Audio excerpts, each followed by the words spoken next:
సోదర స్థానం విచారణ. జ్యోతిష బాల శిక్ష సోదర స్థానం అనేది ఇప్పుడు చూస్తున్నాం అన్నప్పుడు. లగ్నాత్తు 3వ స్థానానికి సోదర స్థానం అని పేరు. ఈ సోదర స్థానాన్ని శోధన చేసేటప్పుడు సోదర సంబంధమైనటువంటి కారకుడు మరి కుజుడు. ఆయన యొక్క విషయాలు కూడా మనం చూసుకుంటూ ముందుకు వెళ్ళాల్సి వస్తుంది. తర్వాత సెకండ్ థింగ్ ఏంటంటే మనకి లగ్నాత్తు 3వ స్థానం సోదర స్థానంగా మనం చెప్పుకున్నాం. ఇప్పుడు దాని సంబంధంగా జ్యోతిషాస్త్ర విశేషాలని విచారణ చేసుకుంటూ వెళ్దాం. జ్యేష్ఠానుజస్థితి పరాక్రమ సాహసాని కంఠస్వర శృతివరాభరణాంశుకాని ధైర్యే చ వీర్య బలమూల ఫలాశనాని వక్ష్యే తృతీయ భవనాత్ క్రమశోఖిలాని. జ్యేష్ఠ కనిష్ట భ్రాతలు, పరాక్రమం, సాహసం, కంఠస్వరం, శృతివరాభరణాలు, తర్వాత ధైర్యం, వీర్య బల మూల బలాలు, తినదగినటువంటి ఫలమూలాలు, ఇవన్నీ కూడా తృతీయ భావంతో విచారణ చేయమని చెప్పేసి జాతక పారిజాతం అనే గ్రంథం తెలియజేస్తూ ఉంటుంది. ఇక్కడ కొన్ని గ్రంథాల్లో వెళ్తే జ్యేష్ఠ భ్రాతకి 3వ స్థానం, కనిష్ట భ్రాతకి ఏకాదశ స్థానం చూసుకోవాలని చెప్పేటి అంశాలని ప్రస్తావన చేసుకుంటూ వచ్చారు. ఇక్కడ కొన్ని పాఠాంతరాలని మనం రీసెర్చ్లో కానీ ఫైనలైజ్ చేయలేని పరిస్థితి వస్తున్నది. భ్రాతృస్థానం తృతీయంచ నవైకాదశ సప్తమం తత్తదీశాయ దశాయాంచ భ్రాతృలాభో భవేనృణాం. 3వ స్థానాధిపతి యొక్క, 9వ స్థానాధిపతి యొక్క, 11వ స్థానాధిపతి యొక్క, 7వ స్థానాధిపతి యొక్క దశలందు ఈ భ్రాతృ యొక్క లాభాలు చూడాల్సి వస్తుంది. అన్నగారితో లాభం, అన్నగారితో నష్టం. ఏదో తండ్రి చచ్చిపోయకముందో, తండ్రి చచ్చిపోయిన తర్వాత అన్నదమ్ముల మధ్యలో గొడవలు జరుగుతూ ఉంటాయి. ఈ అన్నదమ్ముల మధ్యలో జరిగే గొడవల్లో ఆస్తిపాస్తుల యొక్క గొడవలకు సంబంధించి మన దగ్గరికి వస్తూ ఉంటారు. ఇద్దరు పుట్టారు అంటే కనుక ఖచ్చితంగా ఏదో గొడవల మీద వాళ్ళకి స్టార్ట్ అయినప్పుడు జాతకాలు చూస్తారు. ఇది 3వ స్థానం సోదర స్థానం కదా అని చెప్పి ఒక 3వ స్థానాన్ని చూసేసి నువ్వు దాంతో మొత్తం అంతా కూడా ఫలితాంశాలు చెప్పేయడం కుదరదు. కారణం ఏంటంటే ప్రతి భావం అది అనుభవించదగ్గట్టుగా ఉంది అని చెప్పాలంటే భాగ్యస్థానం బాగుండాలి. ఈ భావంతో సంబంధంగా భాగ్యస్థానం 2 బలంగా ఉంటేనే మనం వాటిని డిసైడ్ చేసి ఎస్ ఈ భావం నాకు అనుకూలంగా ఉంది, దీంతో నేను లాభాలు పొందగలను అనేటువంటి ఫలితాంశాలను చెప్పుకుంటూ వెళ్ళే అవకాశం వస్తుంది. మరి ఇక్కడ భ్రాతృస్థాన విచారణ చేస్తున్నాం కదా అని చెప్పి కేవలం భ్రాతృస్థానం మీద డిపెండ్ అయిపోయి ఫలితాలు చెప్తా అంటే కుదరదు. ఏ భావాన్ని శోధన చేసుకుంటూ వచ్చినా లాభభాగ్య భావాలు దానికి ముడిపెట్టి స్టడీ చేసుకోవాలి. ఈయన ఇక్కడ దాన్ని ఓపెన్ మైండ్తో చెప్పేశాడు. రే భయ్, నువ్వు ఎట్లా పడితే అట్లా పరిగెత్తేస్తావేమో, ఈ సోదర స్థానానికి విచారణ చేస్తున్నావు అంటే కనుక తప్పనిసరిగా నువ్వు వెంటనే ఇమీడియట్గా భ్రాతృస్థానం తృతీయంచ నవైకాదశ సప్తమం. ఎందుకంటే అవన్నీ అంటే నీకు అనుభవంలోకి వస్తే కానీ అవి ఎందుకు అనేది తెలియదు. ఎందుకంటే ఏ అనుభవం లేకుండా ప్రతిదానికి వెంటనే ఇవన్నీ ఎందుకండి అంటే నీకు విషయం తెలదు, వ్యవహారం పూర్తవదు. అందువలన దాన్ని తప్పనిసరిగా తెలుసుకుని ముందుకెళ్లాల్సిన అవసరం ఉంది. ఆ తర్వాత భ్రాతృస్థానేషు తద్రాశి తద్భావస్థద్యుచారిణాం మధ్యే బలసమేతస్య దశా సోదర వృద్ధిదా. భ్రాతృభావాధిపుడు, అతడు ఉన్నటువంటి రాశ్యాధిపతి, భ్రాతృస్థానంలో ఉన్నటువంటి గ్రహాలు, ఈ ముగ్గురులో బలవంతులైనటువంటి వారి యొక్క దశాంతర దశలందు భ్రాతృవృద్ధిని మనం శోధించాలి అని చెప్పుకొని వచ్చాడు. ఇక్కడ ఆల్మోస్ట్ కేపీ గారి సిస్టమ్కి దగ్గరగా మనకి పాయింట్లు దొరికినాయా? కేపీ సిస్టమ్ స్టడీ చేసేవాళ్ళకి వెంటనే అర్థమవుతుంది. పరాశర సిస్టమ్ లేనిదే కేపీ సిస్టమ్ వచ్చిందనడానికి లేదండి, మీరు అది గమనించుకోవాలి. భ్రాతృస్థానాధిపతి మొట్టమొదటి ఆయన స్టడీ చేయి, ఆయన యొక్క స్థితిగతుల్ని విచారించు. ఆయన ఎవరింట్లో ఉంటున్నాడు అంటే ఈ 12 భావాల్లో ఏ భావంలో ఉన్నాడు, అక్కడ స్థానబలం ఉందా, లగ్నాత్తు స్థానం మంచిదేనా, ఆయనకి నైసర్గికంగా అది మిత్రక్షేత్రమా శత్రుక్షేత్రమా, ఇలాంటివన్నీ కూడా చూడాలి. అలాగే భ్రాతృస్థానంలో చేరినటువంటి గ్రహాలు, ఇది ఈ ఒక్క పాయింట్కే కాదండి, మొత్తం కంప్లీట్ జ్యోతిషశాస్త్రం పరాశర విధానం చెప్పాలంటే దీన్ని స్టడీ చేసుకున్నట్టు ఈ పాయింట్నే అంట్లో నేను ఇవి మీకు సోది అనిపిస్తూ ఉంటాయి. ఏమిటండి సుత్తి ఇవన్నీ చెప్తాడేంటి అనిపిస్తూ ఉంటుంది. కానీ ఇక్కడ ఒక్కొక్క చోట ఒక్కొక్క భావంలో ఒక్కొక్క లాజిక్ దాగి ఉంది. ఆ లాజిక్ కోసం చెప్పేసి వీటిని కూడా నేను ఇక్కడ ఆన్సర్ చేయడం అవుతుంది. అందులో భాగంగా భ్రాతృస్థానేష తద్రాశి తద్భావస్థద్యుచారిణాం మధ్యే బల సమేతస్య దశాసోదర వృద్ధిద. ఈ పాయింట్లో ఏం చేస్తారంటే ఇంకా భ్రాతృస్థానేష అన్నారు కదా, తీసేయండి. ఇంకా విద్యాస్థానేష తద్రాశి అంటూ దానికి పెట్టుకోండి. మళ్ళీ ఇదే రీతిగా విద్యాస్థానం చూడాలి. ఏ భావాన్ని శోధన చేస్తున్నామో ఆ భావాధిపతి ఎట్లా ఉన్నాడు, ఆ భావాధిపతి ఎవరింట్లో ఉన్నాడు, ఆ స్థానం ఎట్లా ఉంది. నేను యద్భేషస్థిత భావషభ చతుర్భవో లాభకృత అనేటువంటి సూత్రాన్ని కేపీ సిస్టానికి పరాశర సిస్టానికి సంబంధంగా ఒక వీడియో చేశా జ్యోతిష బాలశిక్షలోనే. అప్పుడు చెప్పుకుంటూ వచ్చా. కేపీ గారు ఇదే ప్యాటర్న్లో ఆలోచించుకుంటూ వెళ్ళి మనం ఇన్ని సూత్రాలను పరాశర విధానంలో అన్నింటినీ చూసి మనం చెప్పలేమని చెప్పేసి ఆయన ఆ సిగ్నిఫికేటర్స్ అని పేరుతో చేశాడు. ఇదే సిగ్నిఫికేటర్స్ భావాధిపతి ఎట్లా ఉన్నాడు, భావాధిపతి ఉన్న స్థానం ఎట్లా ఉంది, ఆ భావం ఎట్లా ఉంది, అయిపోయింది. చెప్పేసి ఆ భావం బాగుందా, పడైపోయిందా, పుచ్చిపోయిందా, కుళ్ళిపోయిందా చెప్పేయచ్చు. అర్థమైందా? దానికి ఇట్లాగా ఏదైతే భ్రాతృభావాన్ని చెప్పాడో ఇదే సూత్రాన్ని మీరు ఇతర భావాల మీద కూడా అమలు చేస్తే మీకు క్లియరెన్స్ వచ్చేస్తుంది. భౌమే బలవిహీనే చే దీర్ఘాయుర్భ్రాతృగో భవేత్ విలగ్నగో బలీయస్య కారక సప్రభు స్మృత. అంగారకుడు భ్రాతృభావంలో ఉండి బలహీనుడైతే కనుక దీర్ఘాయుష్ గల భ్రాతృలు ఉంటారు.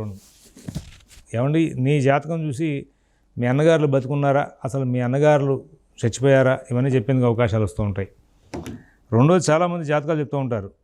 ఈ జాతకాల భాగంలోకి వెళ్ళినప్పుడు ఫస్ట్ తొందరగా మంచి జాతకంలో ఒక పట్టు సాధించాలి అంటే కనుక జాతకం ఇవ్వగానే ఈ జాతకాన్ని చూసి మీరు ఈ జాతకుడికి ముందు వీళ్ళమ్మకి సంతానం అన్న కలిగిందా, అంటే ఈ పిల్లవాడి సోదరులు, లేదు జాతకం ఇచ్చారు ఆ పిల్లవాడి తర్వాత ఎవరైనా సంతానం కలిగిందా, కలిగితే స్త్రీ సంతానమా పురుష సంతానమా, ఇది స్టడీ చేయడానికి మనం ఫస్ట్ జాతక భాగం మీద కనుక దృష్టి పెట్టి ఈ పాయింట్ కనుక స్టడీ చేసుకుంటూ వస్తే ఇలాగ కొన్ని భావాలు తీసుకోవాలి.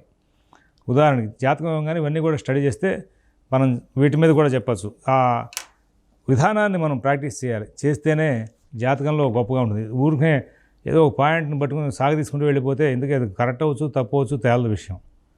ఇవ్వగానే ఏమండి మీకు ముందు మగపిల్లవాడు పుట్టాడా మేమ్మగారికి, మీ ముందు ఆడపిల్ల పుట్టిందా, లేదా మీ తర్వాత ఆడపిల్ల పుట్టిందా, మీ తర్వాత మగపిల్లవాడు పుట్టాడా మేమ్మగారికి, ఏమిటనే విషయాన్ని అడగలిగితే గొప్పగా. అందుకోసమే ఇక్కడ భ్రాతృస్థానేషు తద్రాశి తద్భావస్థద్యుచారిణాం అనేటువంటి సూత్రాన్ని భౌమే బలవిహీనే చే దీర్ఘాయుర్భ్రాతృగో భవేత్ విలగ్నగో బలీయస్య కారక స్మృత అనేటువంటి అంశాలను ప్రస్తావన చేసుకుంటూ వచ్చి అసలు నువ్వు జాతకంలో ఇప్పటిదాకా వెనకాల అతని రిజల్ట్లు ఏం చెప్పకుండా ఫ్యూచర్ టౌన్ ఊహా కథలు చెప్పుకుంటూ వెళ్ళిపోతే ఎట్లా కుదురుతుంది?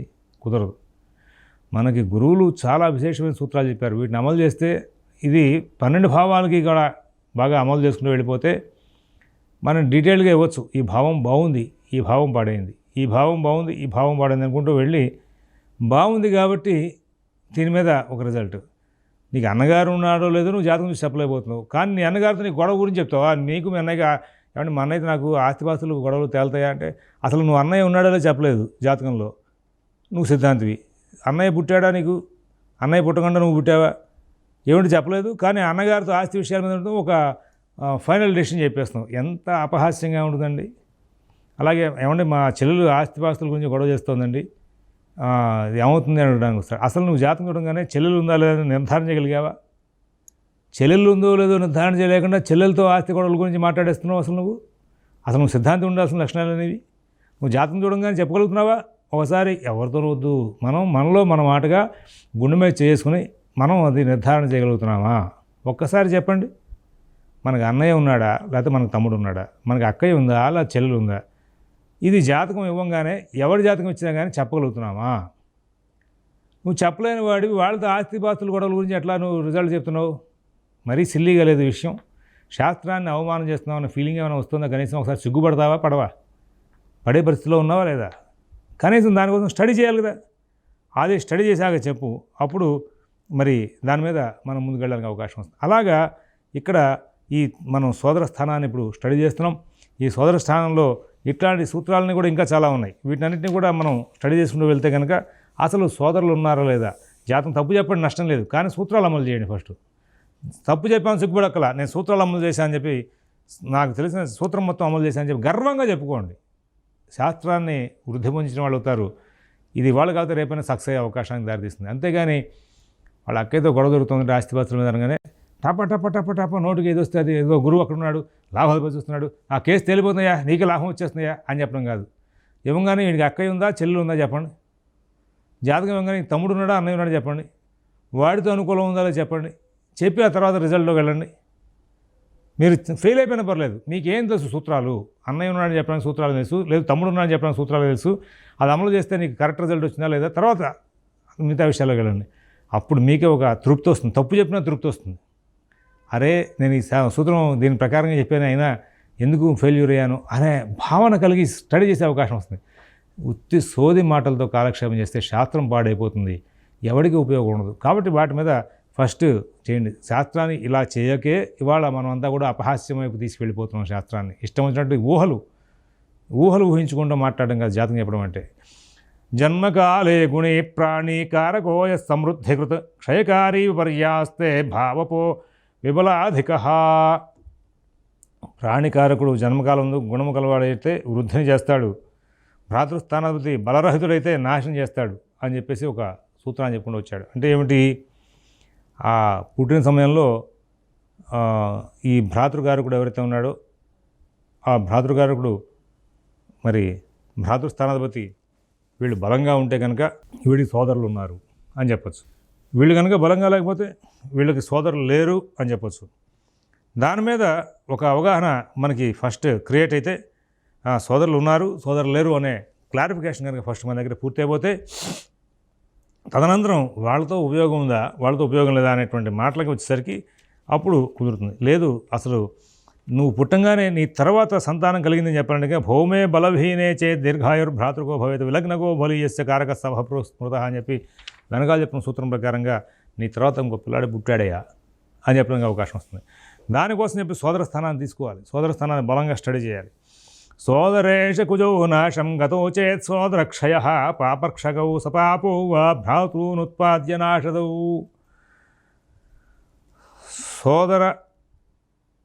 సోదరేష అంటే తృతీయాధిపతి, సోదర స్థానాధిపతి సోదరేషుడు.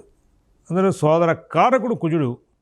నాశంగతో చేత్ సోదరక్షయ, వీళ్ళు నాశస్థానాన్ని కనుక పొంది ఉంటే కనుక సోదర నాశనం జరిగే అవకాశం ఉంది. ఎప్పుడు అంటే ఆ సంబంధమైనటువంటి గ్రహాల యొక్క దశలు అంతర్దశలు వచ్చినప్పుడు.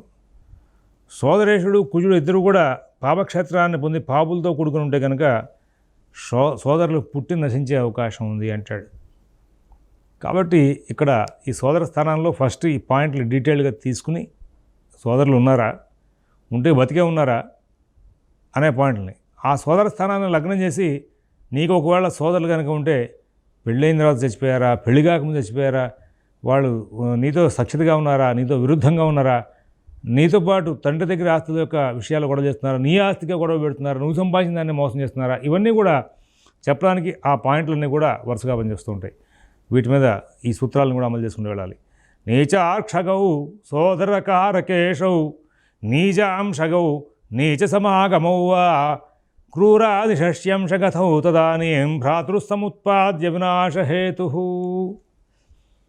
సోదర భావనాయకుడు తత్కారకుడు అంటే కుజుడు, ఈ ఇద్దరు కూడా నీచాంశాన్ని పొందిన నీచ సమాగతులైన క్రూర షష్యంశల్లో ఉన్న మరి సోదరులు పుట్టి వాళ్ళు నశించే అవకాశాలు కనబడుతూ ఉంటాయి. అతి క్రూర సమాయుక్తే భావే వా కారకేపి వా తద్భావనాయకే వాపి బాల్యే సోదర నాశనం.